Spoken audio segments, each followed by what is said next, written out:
사울 왕의 죽음. 역대상 10장 1절에서 14절 말씀입니다. 블레셋 사람들과 이스라엘이 싸우더니 이스라엘 사람들이 블레셋 사람들 앞에서 도망하다가 길보아 산에서 죽임을 당하여 엎드러지니라. 블레셋 사람들이 사울과 그 아들들을 추격하여 블레셋 사람들이 사울의 아들 요나단과 아비나답과 말기수아를 죽이고 사울을 맹렬히 치며 활 쏘는 자가 사울에게 따라 미침에 사울이 그 쏘는 자로 말미암아 심히 다급하여 사울이 자기의 무기를 가진 자에게 이르되 너는 칼을 빼어 그것으로 나를 찌르라. 할례 받지 못한 자들이 와서 나를 욕되게 할까 두려워하노라. 그러나 그의 무기를 가진 자가 심히 두려워하여 행하기를 원하지 아니하매 사울이 자기 칼을 뽑아서 그 위에 엎드러지니 무기 가진 자가 사울이 죽는 것을 보고 자기도 칼에 엎드러져 죽으니라. 이와 같이 사울과 그의 세 아들과 그 온 집안이 함께 죽으니라. 골짜기에 있는 모든 이스라엘 사람이 그들의 도망한 것과 사울과 그의 아들들이 다 죽은 것을 보고 그 성읍들을 버리고 도망하매 블레셋 사람들이 와서 거기에 거주하니라. 이튿날에 블레셋 사람들이 와서 죽임을 당한 자의 옷을 벗기다가 사울과 그의 아들들이 길보아 산에 엎드러졌음을 보고 곧 사울의 옷을 벗기고 그의 머리와 갑옷을 가져다가 사람을 블레셋 땅 사방에 보내 모든 이방 신전과 그 백성에게 소식을 전하고 사울의 갑옷을 그들의 신전에 두고 그의 머리를 다곤의 신전에 단지라.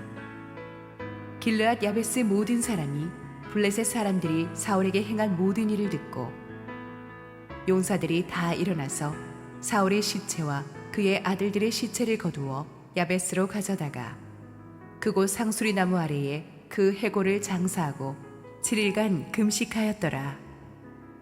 사울이 죽은 것은 여호와께 범죄하였기 때문이라. 그가 여호와의 말씀을 지키지 아니하고 또 신접한 자에게 가르치기를 청하고 여호와께 묻지 아니하였으므로 여호와께서 그를 죽이시고 그 나라를 이새 아들 다윗에게 넘겨주셨더라. 할렐루야. 우리 하나님께 감사와 영광을 박수를 드리겠습니다. 축복된 주일 현장에 와서 예배드리는 성도님들과 지금 실시간 온라인 생방송으로 함께 예배 함께하고 계시는 국내 모든 성도님들에게 하나님의 은혜가 충만하게 임하기를 원합니다. 우리 함께 기도하시고 말씀 보겠습니다. 사랑하는 주님, 은혜 감사합니다. 세상이 너무나 불안하고 힘이 듭니다. 우리 귀한 성도님들 오늘 말씀 듣고 용기 얻게 하시고 부족한 종이 온전히 주님의 말씀을 전할 수 있게 저를 낮춰주시고 주님 홀로 영광 받아 주시옵소서. 예수님 이름으로 기도했습니다. 아멘. 언젠가 어떤 글에서 우리 모두는 언젠가는 다 죽습니다. 여러분은 죽고 나서 어떤 사람으로 기억되기를 바라십니까? 라는 문구를 읽은 적이 있습니다. 그런데 죽고 나서 어떤 사람으로 기억될 것인지보다 중요한 것은 죽고 나서 절대자이신 하나님 앞에 설 때 우리가 과연 부끄럽지 않은 인생을 살았느냐 하는 것입니다. 만약 하나님 앞에 부끄럽지 않은 인생을 살았다면 사람들에게서 존경받는 인생이었을 것입니다.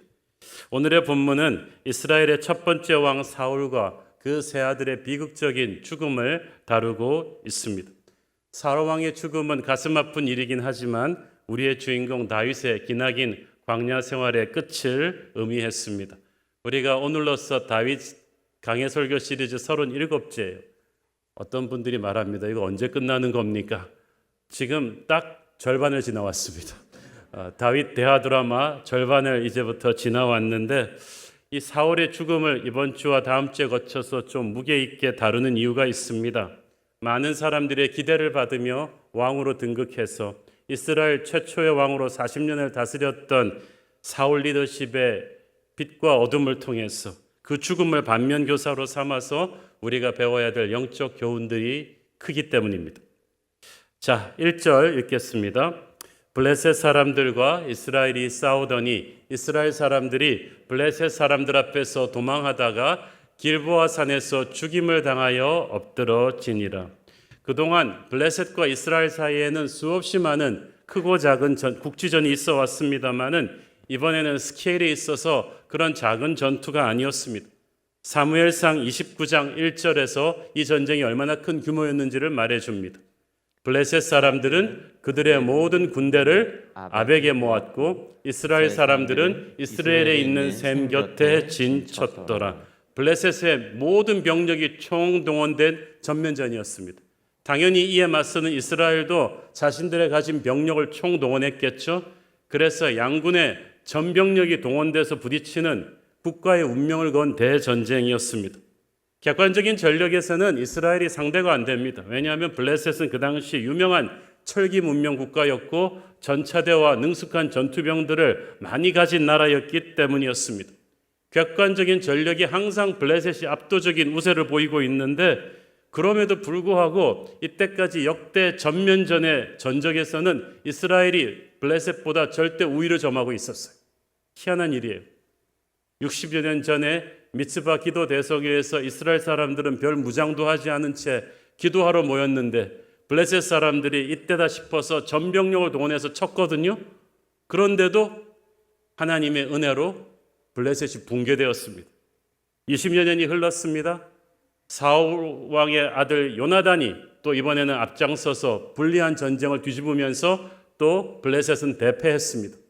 그리고 또 세월이 흘렀습니다. 블레셋은 질 수 없는 용사 골리앗을 앞장세워서 진격해 왔습니다. 우리가 알다시피 그 골리앗도 다윗에게 쓰러지고 그리고 그 뒤로 다윗이 장군이 된 뒤로는 블레셋은 크고 작은 전쟁에서 전패했습니다.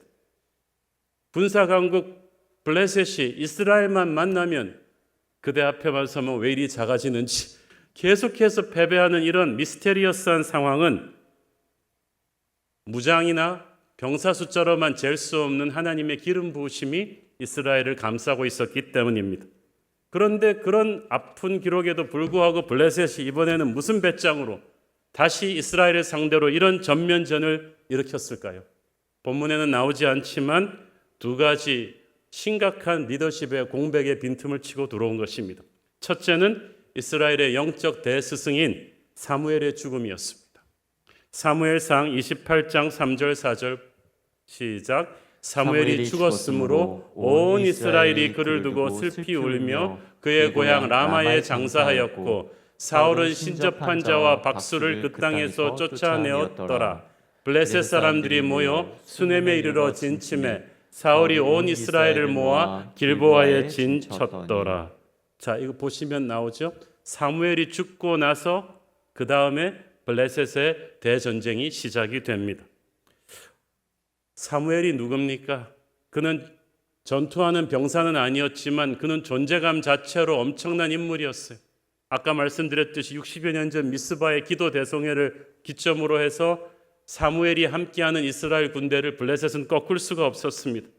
사무엘의 존재감 그 자체가 이스라엘 사람들에게는 안도감을, 블레셋에게는 공포를 심었습니다. 사울도 다윗도 다 사무엘이 기도하면서 하나님의 뜻을 받들어 세운 사람이었습니다. 한마디로 사무엘은 이스라엘 모두가 의지하는 정신적인 지주였고 전설 같은 국가의 영적 대스승이었습니다. 존재하는 것 자체로도 블레셋이 감히 함부로 이스라엘을 건드릴 생각을 하지 못했습니다. 그런 사무엘이 죽었습니다. 블레셋은 쾌제를 부르면서 이스라엘을 침공할 준비를 시작합니다. 사무엘이 죽고 나서 바로 전쟁이 난 것은 아닙니다. 한 2년이 있다가 전쟁이 나지만 그때부터 블레셋이 본격적인 전쟁 준비를 했다는 사실은 하나님의 사람 사무엘의 존재가 얼마나 중요했는가를 우리에게 보여주죠. 사무엘의 부재 말고도 또 한 명의 거대한 이스라엘의 리더가 이스라엘에서 없어지죠. 그것은 바로 다윗이었습니다.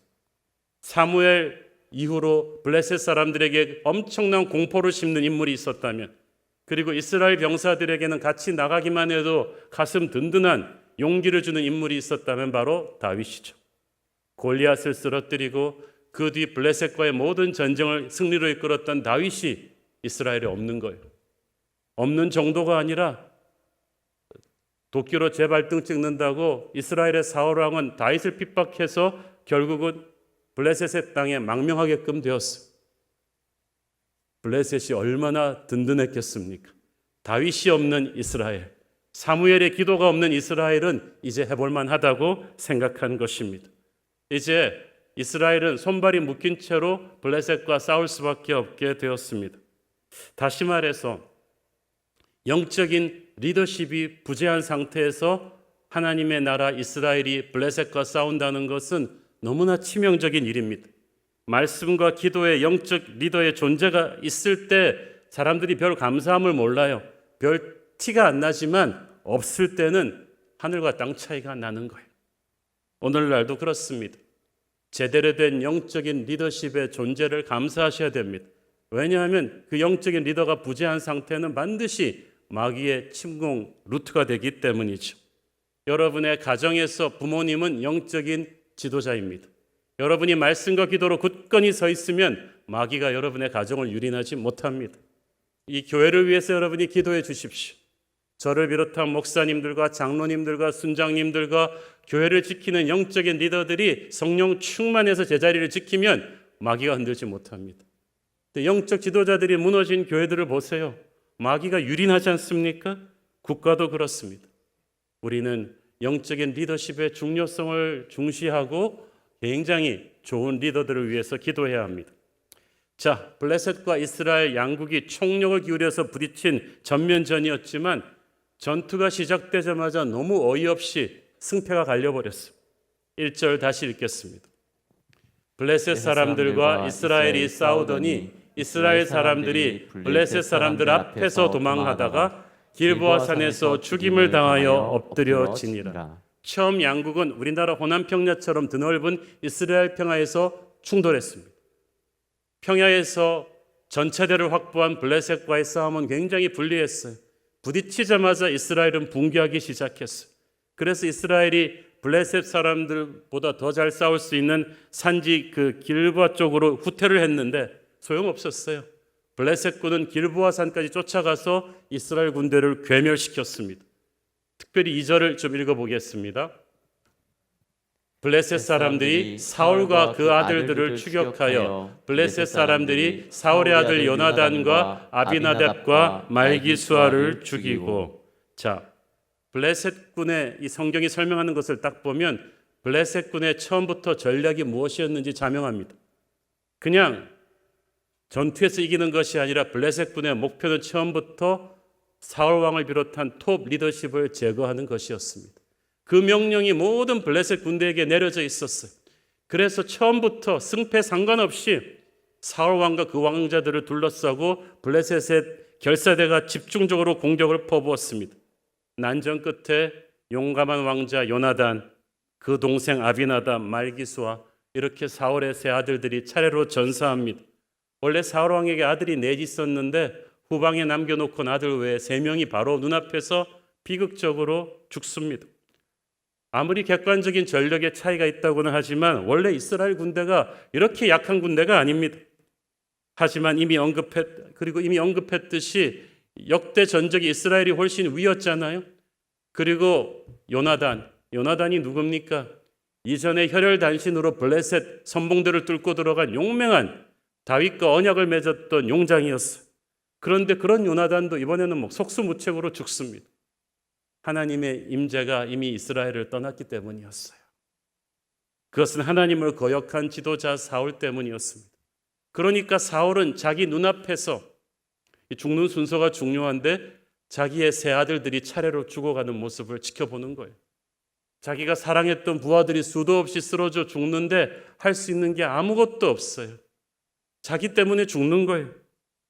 그리고 사울에게 그 운명이 닥칩니다. 3절 읽습니다. 사울을 맹렬히 치며 활 쏘는 자가 사울에게 따라 미침에 사울이 그 쏘는 자로 말미암아 심히 다급하여. 여기서 사울을 맹렬히 쳤다는 말은 블레셋 군대가 사울 왕 주변으로 벌떼처럼 달려들어서 집중적으로 공격을 퍼부었다는 뜻이죠. 활 쏘는 자가 언어 성경에 보면은 복수형으로 활 쏘는 자들이 archers, 그러니까 궁수 부대가 이미 딱 노리고 사울 왕을 둘러싸고 그냥 벌떼처럼 화살을 쏘아넣은 것입니다. 그 중에 하나가 사울에게 치명상을 입혔습니다. 사울이 그 쏘는 자로 말미암아 심히 다급했다는 이 히브리어 원어는 마치 여인이 해산하는 것 같은 고통으로 사울의 부상이 컸다는 거예요. 그래서 사울은 이제 더 이상 몸을 움직일 수가 없는데 사방을 둘러싸도 벌떼처럼 몰려드는 블레셋 뿐입니다. 절망적인 상황입니다. 이때 사울 왕의 마지막 유언이 무엇입니까? 4절 읽습니다. 사울이 자기의 무기를 가진 자에게 이르되 너는 칼을 빼어 그것으로 나를 찌르라. 할례 받지 못한 자들이 와서 나를 욕되게 할까 두려워하노라. 그러나 그의 무게를 가진 자가 심히 두려워하여 행하기를 원하지 아니하매 사울이 자기 칼을 뽑아서 그 위에 엎드려 지니. 사울 옆에 수행 무관이 있었는데 그게 무기 가진 자예요. 사울이 그 무기 가진 자한테 자기는 이미 부상당해서 가망이 없으니 네가 나를 죽이라고 합니다. 왜? 할례 받지 못한 자, 이방인들의 블레셋의 손에 죽는 수치를 당하기 싫다는 거예요. 그렇게 죽었다는 소문이 나면 자기가 얼마나 불명예스러우냐는 거예요. 사울이 끝까지 사람들이 자기를 어떻게 생각할 것만 신경 쓰고 있어요.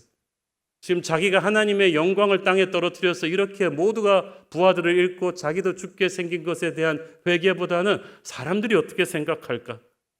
사울의 부하는 차마 왕을 죽일 수가 없어서 거절합니다. 그래서 사울이 할 수 없이 자기가 자결을 하죠. 그리고 그 부하도 자결을 하고 40년간 이스라엘을 다스렸던 영웅 사울 왕의 최후가 이렇게 허무했습니다. 그런데 문제는 사울의 죽음이 그 한 사람으로 끝나지 않는다는 거죠. 여러분, 지도자는 영향력이 있어요. 그 사람 혼자 죽는 게 아니라 그때부터 그 패배의 파급 효과가 엄청납니다. 6절 읽습니다. 이와 같이 사울과 그의 세 아들과 그 온 집안이 함께 죽으니라. 아직 사울의 넷째 아들 살아있고 사울의 식솔들, 친척들 다 살아있는데도 하나님은 그 집안이 끝났다고 말합니다. 사울의 왕조가 끝난 거예요. 살아있으나 살아있는 게 아니에요. 영적인 지도자가 무너질 때 그 집안이 끝이 나버리는데 또 그것으로 끝이 아니에요. 7절 읽습니다. 골짜기에 있는 모든 이스라엘 사람이 그들의 도망한 것과 사울과 그의 아들들이 다 죽은 것을 보고 그 성읍들을 버리고 도망하며 블레셋 사람들이 와서 거기에 거주하니라. 사울 왕과 왕자들의 전사 소식을 듣고 이스라엘에 남아있던 군대가 완전히 괴멸되어 버렸어요. 사방으로 도주했는데 여기서 주목할 구절은 백성들도 함께 집과 논밭 목축지를 내려놓고 도망쳤는데 블레셋 사람들이 어떻게 했다고요? 거기를 불태운 게 아니라 와서 거기에 거주했다는 거죠. 처음부터 블레셋은 그냥 이스라엘만 죽이고 갈 생각이 아니었어요. 빼앗겼던 땅을 도로 찾아서 자기들의 나라를 확장시키겠다. 하나님의 나라 이스라엘을 축소시키고 자기들의 나라를 확장시키겠다는 계획을 가지고 들어왔던 거예요. 여러분, 이스라엘이 땀 흘려 일궈놓은 그 포도원과 목축지와 가축과 집을 송두리째 다 빼앗겼고 하나님을 모독하던 블레셋 사람들이 와서 이걸 차지하고 살기 시작했다. 이것은 우리에게 얼마나 무서운 교훈을 줍니까? 이게 보통 일이에요? 약속의 땅을 이스라엘이 어떻게 차지했어요? 이 좋은 땅을 이방인들이, 하나님을 모르는 이방인들이 죄의 땅으로 만들어서 살고 있는 걸 하나님이 뺏어서 주신 거 아니에요? 너희들은 여기서 하나님을 예배하고 하나님을 순종하며 은혜롭게 너희들의 꿈을 이루라고 준 터전을 송두리째 빼앗겨버린 거예요. 이게 사울의 죽음으로 인해 벌어진 일입니다. 우리가 하나님의 사람이 영적인 전쟁에서 패배해서 무너지고 나면 혼자 죽는 게 아니에요. 하나님이 그에게 다스리라고 맡기셨던 가정과 기업과 교회와 영토가 다 마귀에게 넘어가는 거라니까요. 마귀는 빼앗던 낀 것을 비워두지 않습니다. 자기 가족들을 이주시켜가지고 사는 거예요. 하나님의 나라를 비우는 거죠. 이걸 다시 찾으려면 훗날 다윗은 피비린내 나는 전투를 해야만 했습니다. 우리도 그래요. 우리의 무기력함으로 빼앗긴 땅은 반드시 예수님의 보혈로 인해서 다른 하나님의 사람들의 기도와 헌신으로 다시 찾을 수밖에 없어요. 얼마나 슬픈 일이에요. 영적 지도자가 처음부터 강하게 서서 그 자리를 버티는 것이 너무나 중요합니다. 여러분의 가정, 여러분의 교회, 기도와 말씀으로 굳건히 서서 지키기를 바랍니다. 무너지고 나면 다 내주는 거예요. 이스라엘의 비극은 거기서 끝나지 않습니다. 포악한 블레셋은 정말 비열하고 악한 모습으로 패배한 이스라엘에게 말할 수 없는 수치를 안겨주죠. 9절, 10절을 8절부터 보겠습니다. 8절부터 10절까지 시작. 이튿날에 블레셋 사람들이 와서 죽임을 당한 자의 옷을 벗기다가 사울과 그의 아들들이 길보아 산에 엎드러졌음을 보고 곧 사울의 옷을 벗기고 그의 머리와 갑옷을 가져다가 사람을 블레셋 땅 사방에 보내 모든 이방 신전과 그 백성에게 소식을 전하고 사울의 갑옷을 그들의 신전에 두고 그의 머리를 다곤의 신전에 단지라. 자, 블레셋이 먼저 자기 나라 곳곳에 사자를 보내 우리가 이겼다. 그것을 이제 소식을 알린 다음에 그 다음부터 사울의 시신을 훼손합니다. 갑옷을 그들의 신전에 두었다고 했죠. 갑옷은 무사의 명예이자 자존심입니다. 그것을 신전에 들고 사울 왕의 머리를 잘라서 그들의 다산의 신 다곤 신전에 매달았다고 했어요. 이것은 자기들의 신 다곤이 이스라엘 신 여호와를 이겼다고 이렇게 오만하게 선포하기 위해서였습니다. 그 외에도 사무엘상 31장을 보면 블레셋이 사울 왕의 머리 없는 시신을 벌거벗겨 가지고 벳산 성벽에다가 전시했다고 했습니다. 모든 사람한테 이스라엘 왕의 수치를 보면서 비웃으라고 한 거예요. 아무리 전쟁에서 이겼다고는 하지만 아니 승자가 그래도 패자에 대한 기본적인 배려는 해줘야 되잖아요. 블레셋은 그런 거 상관 안 해요. 끝까지 죽은 시신까지 모독을 하는 거예요. 하나님의 나라의 왕을 머리와 몸통과 또 이 갑옷 다른 곳에다 전시하면서 자기들의 신상에 전시하면서 이스라엘 백성들에게는 말할 수 없는 수치심을 블레셋 사람들에게는 완전히 큰 승리감을 고취시키기 위한 것이었습니다. 여러분, 마귀는 하나님의 사람 죽이는 것만으로 만족하지 않아요. 그 죽음을 끝까지 붙들고 소문을 퍼뜨리면서 하나님의 백성을 겁주고 교회는 죽었다, 하나님의 종들은 무기력하다 하면서 하나님의 영광을 훼손시키려 합니다. 그래서 우리는 절대 마귀에게 패배해서는 안 되는 거예요. 너무나 잔인하고 너무나 비결한 적이기 때문에 그 적에게 패했을 때는 우리는 하나님의 나라의 영광을 너무나 훼손시키게 돼요. 그래서 절대 져서는 안 되는 거예요. 사울의 비극적인 최후는 너무나 안타까운 일입니다. 돌이켜보면 그는 너무나 초기에 좋은 왕이었기 때문이에요. 40년 전 사울은 온 이스라엘의 기대를 한 몸에 받으며 왕으로 세워졌었죠. 그때 작은 베냐민 지파 출신인 자기가 어떻게 왕이 되냐고 하나님 앞에서 두렵고 떨던 그 겸손을 하나님은 어여삐 보셨습니다. 그래서 사울 왕에게 처음 얼마나 큰 은혜를 주었습니까? 그래서 사울 왕은 초기에 엄청난 외세 침략군을 몰아내면서 백성들의 지지를 한 몸에 받았어요. 그래서 정말 사울 왕조가 수백 년은 갈 줄 다들 알았어요. 위대한 나라를 이끌 인물이 될 줄 알았어요. 훗날 다윗이 이루었던 그 많은 영광이 사실은 사울이 이루었어야 될 영광이었는데 40년 만에 이렇게 비참하게 망할 줄 누가 알았겠습니까? 도대체 사울이 왜 그렇게 되었을까요? 오늘의 본문은 정확히 그 원인을 짚어줍니다. 13절 14절 읽습니다. 사울이 죽은 것은 여호와께 범죄하였기 때문이라. 그가 여호와의 말씀을 지키지 아니하고 또 신접한 자에게 가르치기를 청하고 여호와께 묻지 아니하였으므로 여호와께서 그를 죽이시고 그 나라를 이새의 아들 다윗에게 넘겨주셨더라. 분명히 블레셋이 죽였는데 성경은 여호와께서 그를 죽였다고 말합니다. 분명히 전쟁에서 패배한 것인데 여호와께 범죄하였기 때문이라. 자, 성경을 보면은 어떤 일이 터질 때 우리 눈에 보이는 표면적인 원인이 있어요. 블레셋이 강했죠. 그렇지만 본질적인 원인이 따로 있다는 거예요. 블레셋이 군사적으로 강하고 이스라엘이 약해서 진 게 아니라 하나님께 사울 왕이 범죄했기 때문에 하나님이 그를 죽게끔 허락하셨다는 뜻입니다. 하나님께 범죄하였다는 게 무슨 뜻일까요? 본문이 크게 두 가지로 이야기합니다. 첫째는 여호와의 말씀을 지키지 않은 것. 둘째는 신접한 여인에게 가르치기를 청한 죄라고 했습니다. 첫째, 여호와의 말씀을 지키지 않았다. 이것은 불순종의 죄죠. 하나님의 말씀을 몰라서 저지른 죄는 영적 무지입니다. 알고도 무시했다. 이건 불순종의 죄입니다. 하나님께서 불순종의 죄를 영적인 무지보다 훨씬 더 심각하게 다루십니다.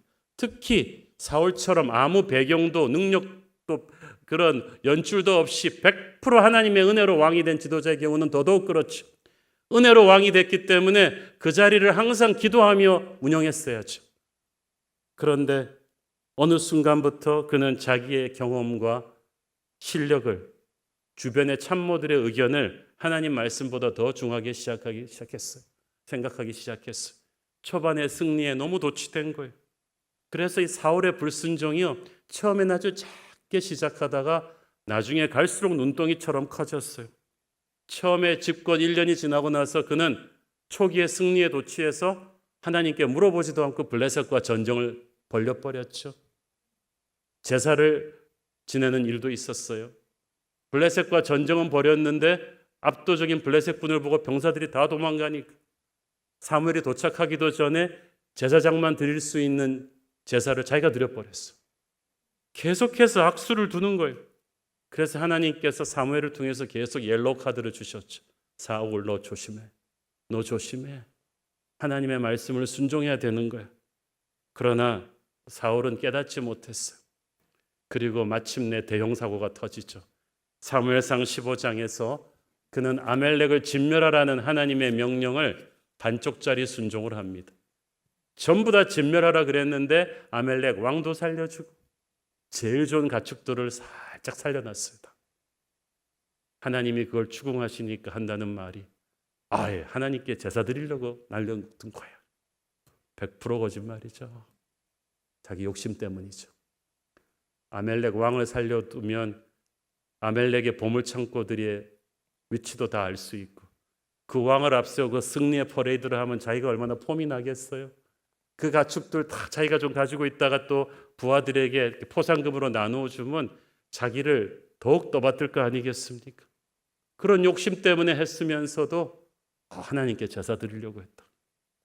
하나님은 그때 사울을 완전히 버리시기로 결정하셨습니다.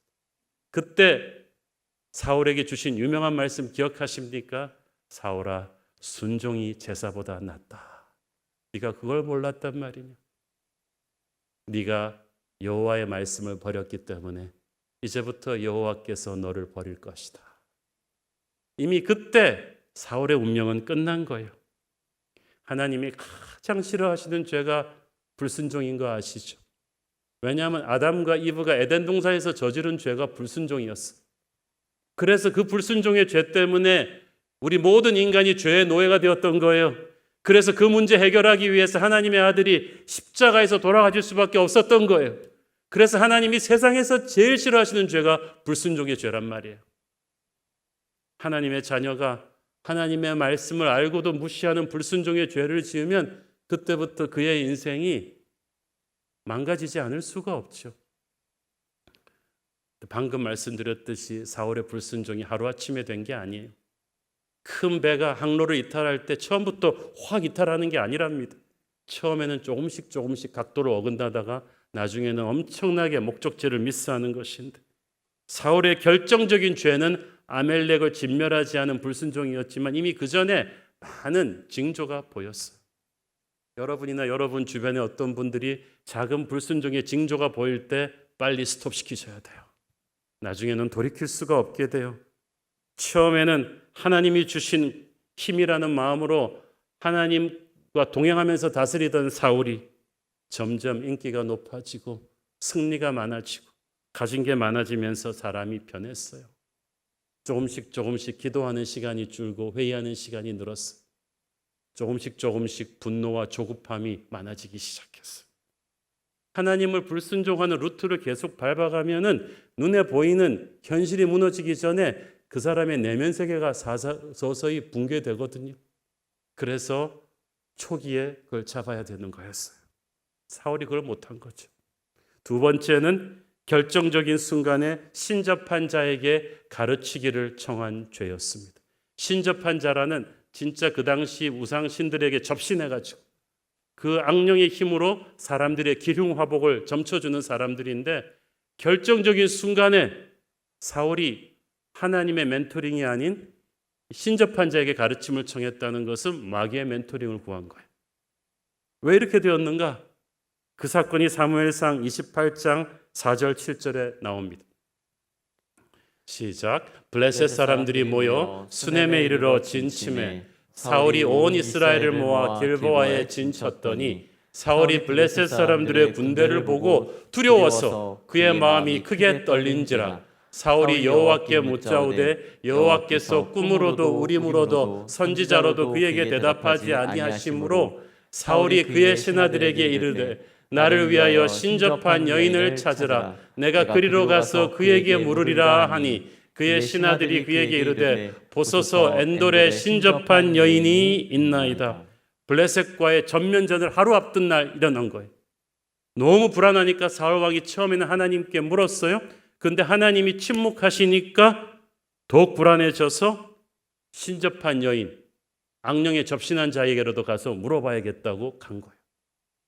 자, 하나님이 침묵하시면 어떻게 해야 돼요? 하나님이 자기 안에 기뻐하시지 않는 죄가 있나 하고 회개를 해야 되는데, 그는 하나님의 침묵 앞에서 아무것도 깨닫지 못하고 바로 그래?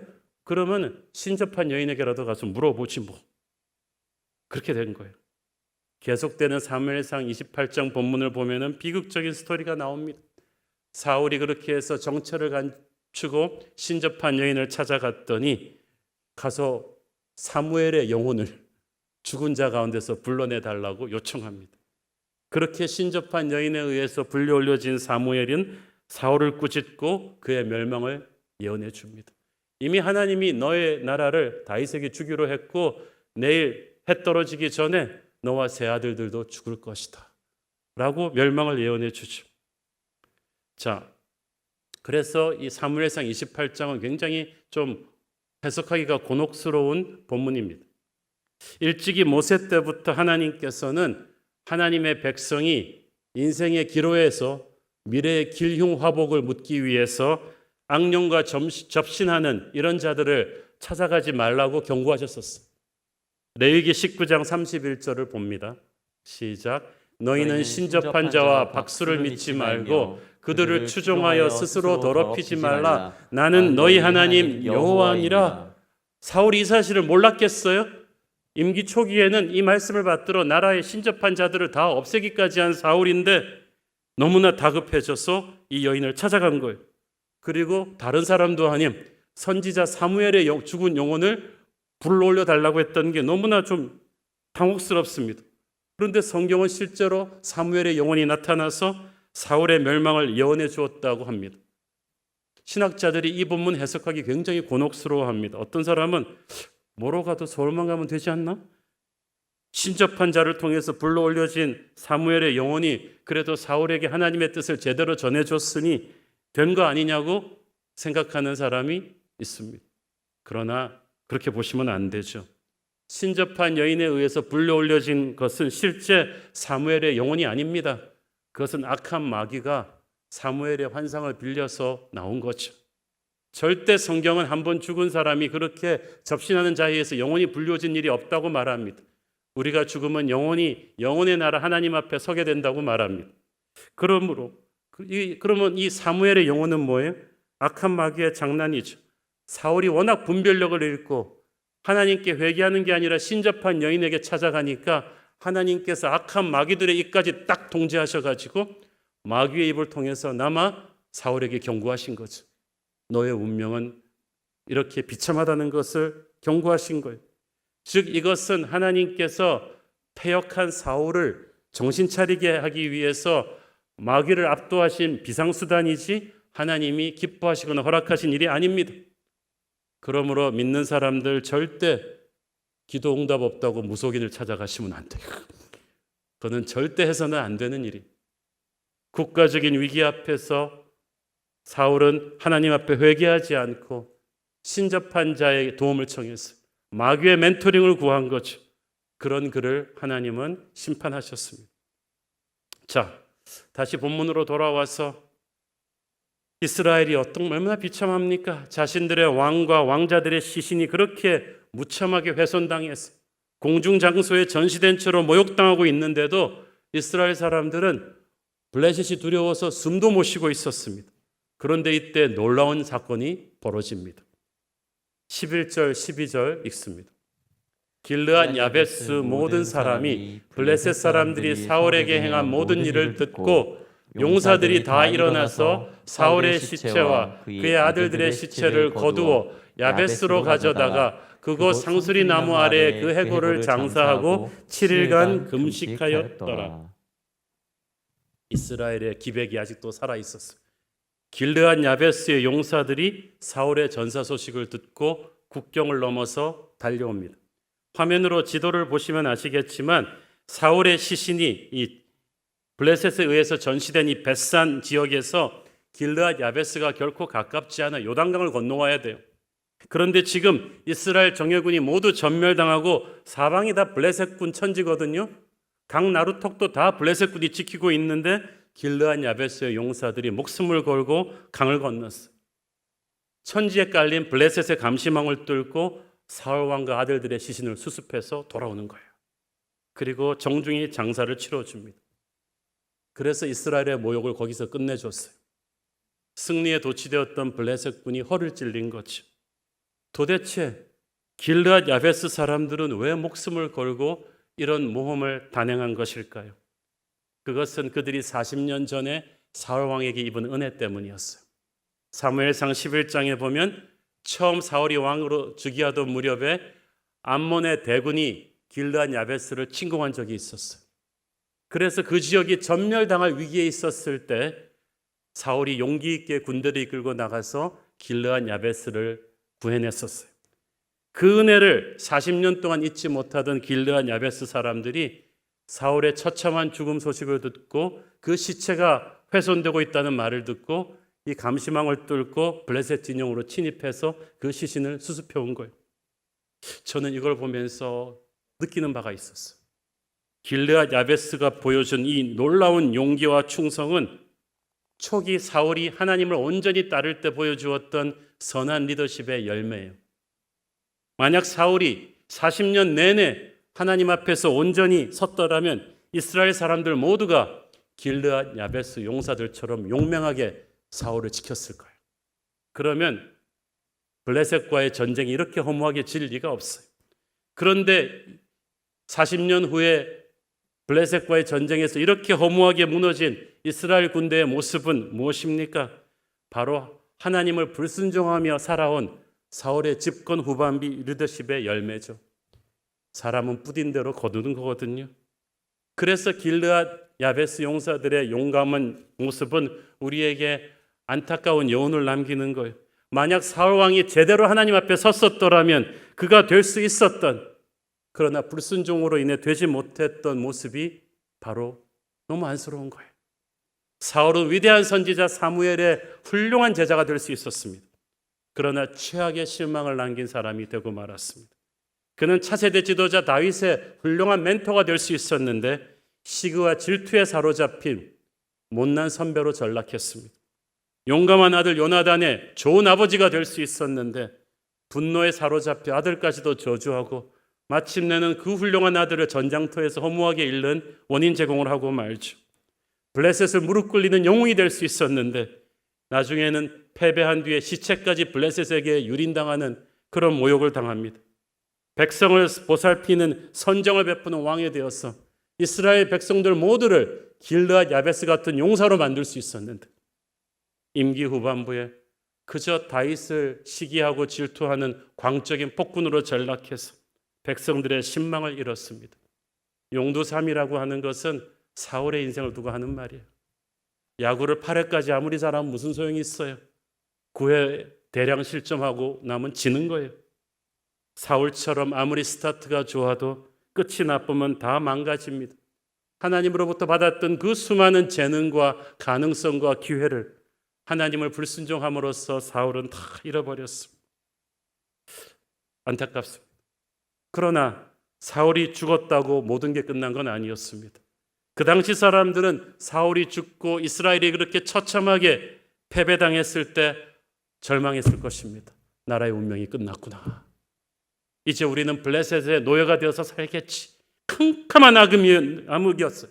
블레셋도 이제 사울 왕을 죽이고 이스라엘을 괴멸시켰으니까 약속의 땅 전체를 자기들이 장악할 것이라고 자만했는지도 모릅니다. 그러나 죽은 게 사울이지 하나님의 역사가 아니었습니다. 인간이 잘못하지만 하나님이 그것 때문에 하나님의 나라가 무너지게 하지는 않으십니다. 14절은 그래서 절망 끝에서 오는 새로운 소망을 보여주죠. 14절 읽습니다. 여호와께 묻지 아니하였으므로 여호와께서 그를 죽이시고 그 나라를 이새의 아들 다윗에게 넘겨주셨더라. 할렐루야. 이 나라는 블레셋에게 넘어가지 않았어요. 하나님의 사람 다윗에게 그 왕자가 넘어간 거야. 사울의 후손들이 대대로 통치할 수 있었던 나라가 이제 다윗의 후손에게 맡겨집니다. 우리는 스스로 주인공이 되지 못해요. 하나님이 우리를, 아무것도 아닌 우리를 주인공으로 세우시고 만들어 가십니다. 이 사실을 잊으면 우리는 교만해지기 쉽고 초심을 잃고 하나님 말고 다른 것들을 의지하다가 사울처럼 무너지는 거예요. 나를 세우시는 분이 하나님이심을 잊지 말고 처음부터 끝까지 계속 주님과의 첫사랑을 간직하고 주님과 동행하는 자만이 하나님 나라 역사의 주인공으로 별처럼 빛나게 될 것입니다. 인간의 끝이 하나님의 시작입니다. 사람들이 끝이라고 시작하는 곳에서 하나님은 시작하셨습니다. 죽음을 이기고 부활하신 주님처럼 사울이 죽고 나서 다윗을 세우셔서 새 역사의 지평을 여십니다. 사울은 외모도 출중했고 용기와 겸손을 가지고 모든 것을 부여받아 시작했던 사람들입니다. 하나님께서 이스라엘 역사의 주인공으로 캐스팅한 사람이었습니다. 그런데 그 자리에 오르고 나서 캐스팅하신 감독이신 하나님의 명령을 소홀히 여기니까 주인공에서 조연이 되더니 조연에서 엑스트라가 되더니 그리고 사라져 버렸어요. 하나님이 다른 주인공을 캐스팅하셨으니 그가 바로 다윗입니다. 그는 제2의 사울이 되지 않았어요. 그도 실패와 실수를 많이 했지만 그는 항상 하나님과 동행하는 사람이었습니다. 그래서 하나님께서는 다윗을 통하여 새로운 이스라엘의 기반을 세우십니다. 저와 여러분도 평생 겸손히 주님과 동행하며 하나님께 쓰임받는 이 시대의 다윗 되기를 축원합니다. 기도하겠습니다. 주님 은혜를 감사합니다. 너무나 아름답게 시작했으나 초심을 잃고 무너져버린 사울왕의 안타까운 죽음을 봅니다. 이 죽음을 반면교사로 삼아서 우리는 평생 하나님 앞에 겸손히 걷게 하여 주셔서 나와 나의 집안, 나의 가정, 나의 교회를 든든히 세우는 이 시대의 다윗 되게 하옵소서. 예수님 이름으로 기도했습니다. 아멘.